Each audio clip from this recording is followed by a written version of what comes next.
रोमानियामा duty जाने अघिको मेरो मर्निङ डेली रुटिन। हेलो साथीहरू, welcome to Lakshmi mini blog. हजुर अब सबैजना सन्चै आरामै हुनुहुन्छ होला। एन्ड रोमानियामा एकदमै जाडो छ कि त्यही भएर बिहान उठ्न नि एकदम अल्छी लाग्छ। के गर्नु, त्यही पनि काममा जानै पर्यो। म चाहिँ सधैँ बिहान 6 बजे नै उठ्छु। हाम्रो 7:30 बजेबाट ड्युटी स्टार्ट हो कि 10 मिनट लाग्छ रुमदेखि ड्युटी जान।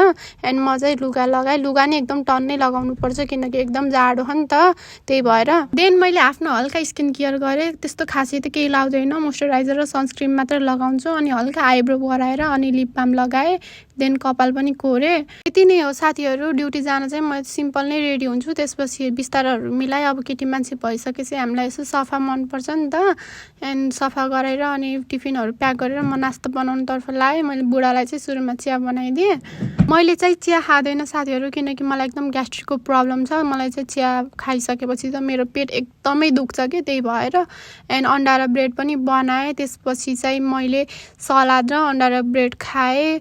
अनि यो चाहिँ मेरो युट्युबको फर्स्ट मिनी भ्लग हो। होप तपाईँ सबैजनालाई मन पर्यो होला। मन पर्यो भने तपाईँले लाइक, कमेन्ट, सेयर, सब्सक्राइब गरेर मलाई साथ सपोर्ट गर्नु होला। एन्ड ज्याकेट पनि लगाएँ किनकि बाहिर एकदमै जाडो हो। यति लाएन भने त यहाँ